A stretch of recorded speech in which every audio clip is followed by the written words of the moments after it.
So, like I said, we finally got our daily pledge up on the wall. So let's start off with that as I lose all my papers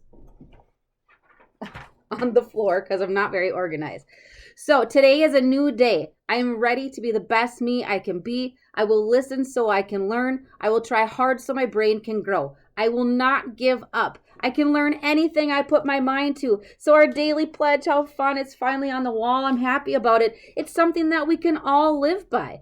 It's an opportunity for us to get up every single day, brush ourselves off, start fresh, start new, and continue to really work on what it is that we want. But every day we get up, we do our daily check-in. It's important. It's good to know where you're at. It's good to know how you're feeling. On a scale of 1 to 10, how are you feeling today? What tools do you need to use to either A, feel better if you woke up feeling like you just don't feel good today? Maybe you're feeling more anxious, or maybe you're feeling more depressed. What tools do you need to use? Get out your toolbox and start working on things that you can do to move yourself up the ladder, okay? If you woke up feeling really great, use that energy, apply it to your day, really start focusing on maybe there's some things that have fallen by the wayside that you need to get back into, but use that energy, put it in a little bottle, kind of sprinkle it around for the day so that you can use it and get some things done, okay? So where are you at? Again, even on the days that we don't check in together, I'm hoping that you're doing this on your own to kind of see where you're at and what tools you need to use, okay? So yesterday we were talking about things you can and cannot control. We were talking about the girl that doesn't have the cape because she worries about things she can't control, and the girl with the cape because she worries about things that she can control. She knows that she's a superhero and she gets to make all her own decisions, and I like that. And I'm hoping that some of you used that yesterday. This is just a really great metaphor for thinking about the things that we want for ourselves and how we're going to get it. But as we continue to talk about recovery, one of the things that like I said, I know I don't think I've really touched base on a whole lot is trauma and PTSD. There are things, yesterday we talked about baggage. We talked about the suitcases, guilt, the past, and trauma and negativity, and the things that really hold us back.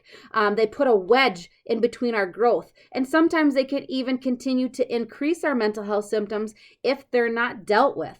Trauma and PTSD can be something that's very difficult to talk about because, again, it can also increase your symptoms even when you're talking about it.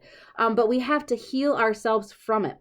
So I'm just going to read off a couple of sayings and quotes that I found that just give us, again, something to think about. So recovery is not returning back to normal, okay?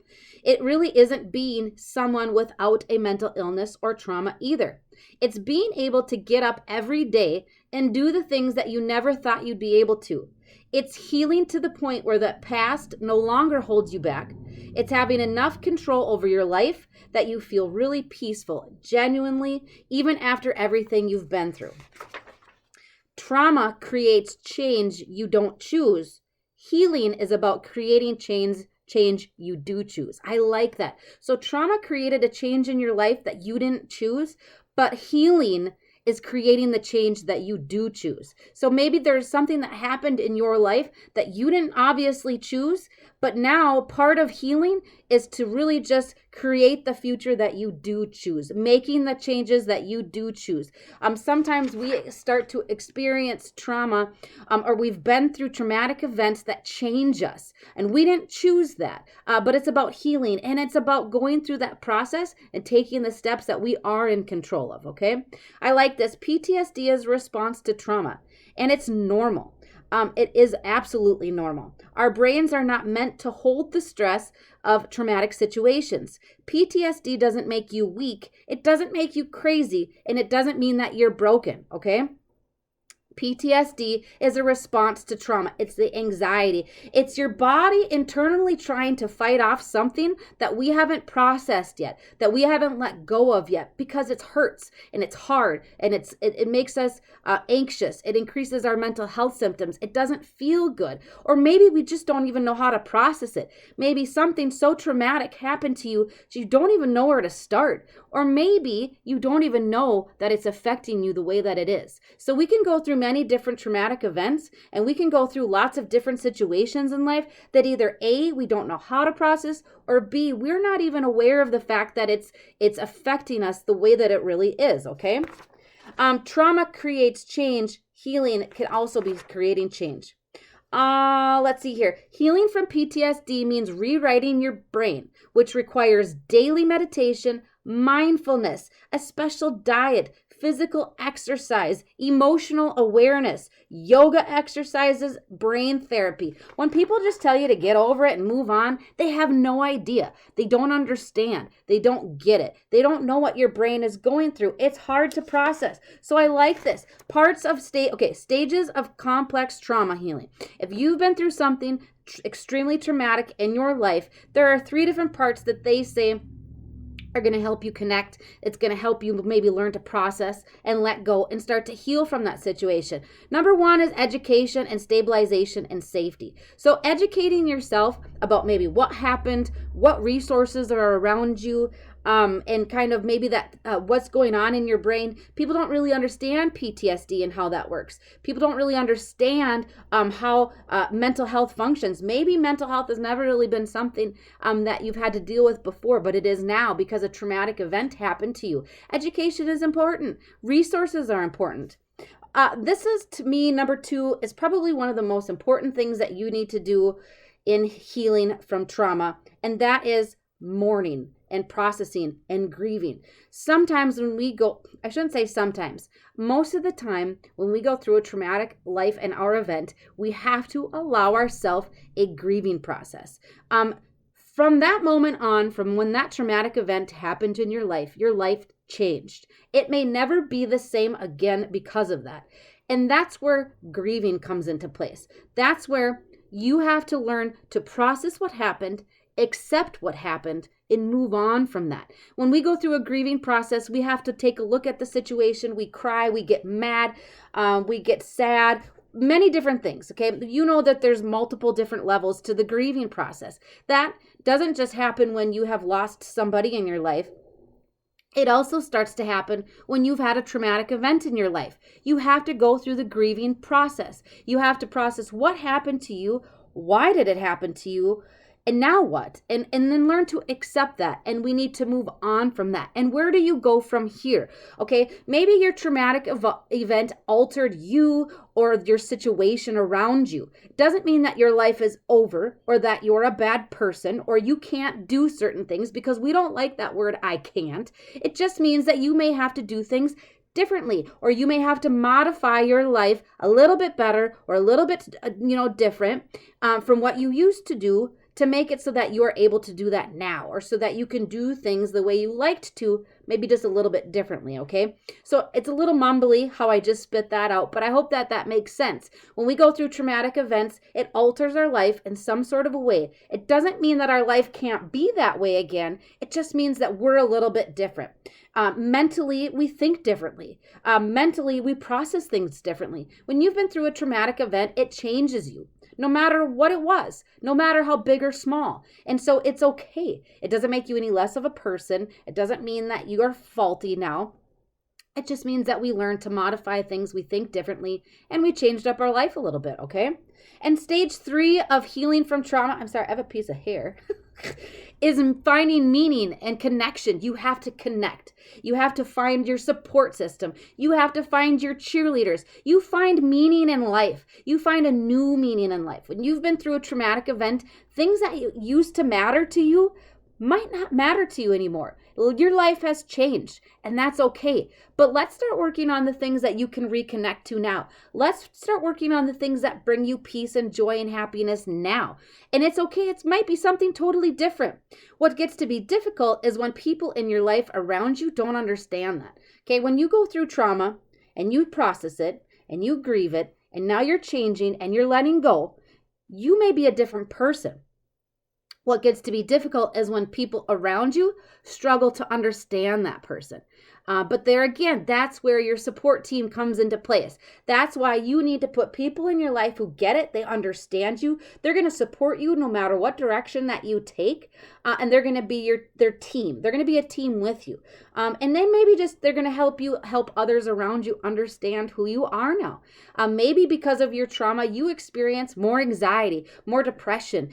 Maybe things that you used to find joy in don't, okay? And that's okay. And we just have to help others understand that around us. And maybe we just need to continue to understand that more about ourselves as well.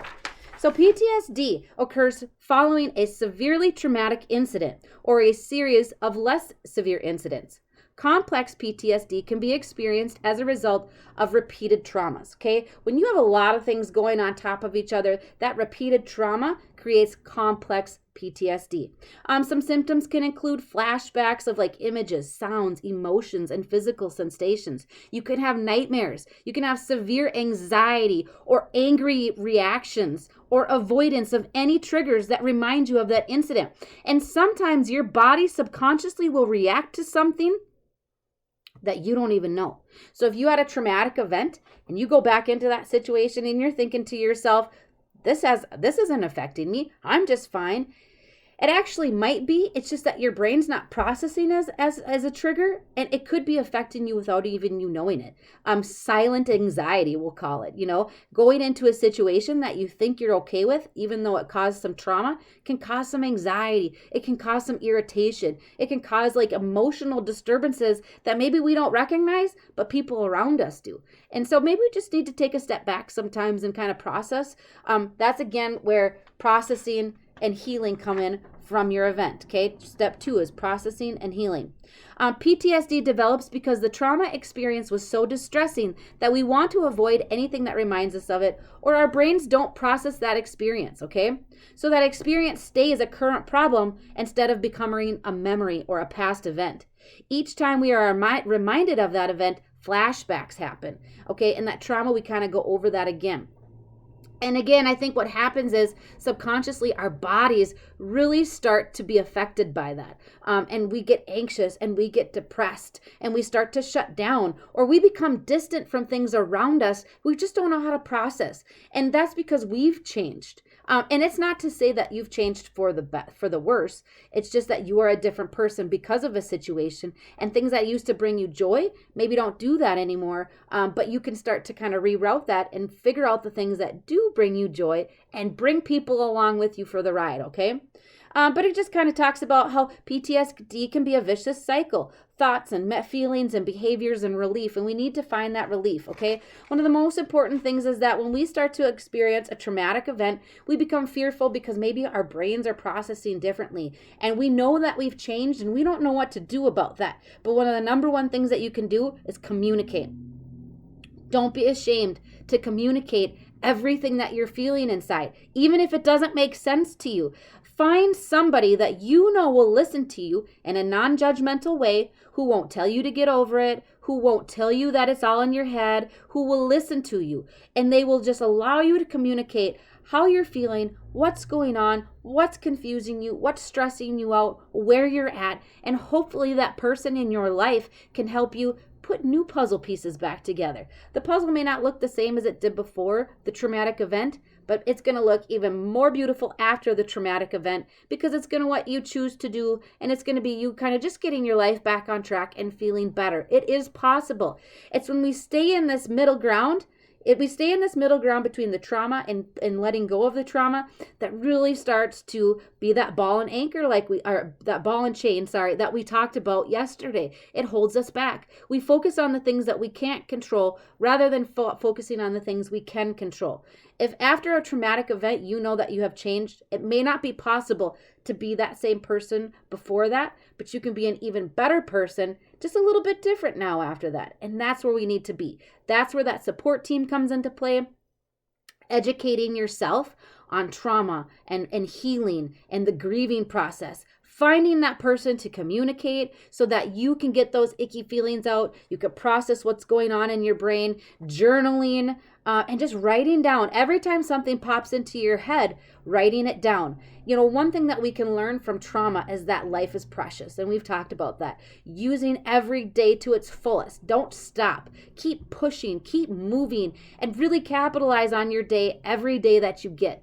And so sometimes trauma makes us see that even more, and that's okay. And we need to use that. Use that energy to just do good things with, and really just trying to live your day to the fullest. But most importantly, if you're really struggling with that, and maybe some different things are happening with your emotions and your feelings and behavior that you don't know what to do about, it's okay to seek support. Therapy is wonderful. There is different ways that you can process trauma and different ways we can reroute reroute our brain. So supports, self-help groups, things like that. But most importantly, again, letting yourself heal from that experience and learning different ways that we can reroute our life to be just as great as it was before any certain events happened, but maybe just a little bit different. Doesn't make you any less of a person, just makes you different. And more things to learn about yourself. Maybe during that process, you really start to learn about things that you enjoy that you didn't even think about before. So again, PTSD and trauma, we can't cover it all in 20 minutes. But what I can tell you is that just the steps of education, healing, and grieving, you have to process that trauma, and then connection. Communication is a key. Don't hold it all in. Talk about it, process it, and just learn to reroute your life in a way that it may not be how it was before, but it's going to be really great after you reroute it, and you're just going to figure out new tools and new ways to do things and have a good support team. And don't forget, we're going to be this girl with the cape, and we're going to focus on the things that you can control. Okay? Happy Wednesday. Have an amazing day. Okay? Feel and heal. I like that. We're going to do that. Feel what happened and then heal from it and move on and make your life amazing. Okay? Have a great rest of your week. Have an amazing weekend. Don't forget to surround yourself with positive people. Don't forget to put your cape on every single day and focus on the things you can control. And I will see you Monday morning.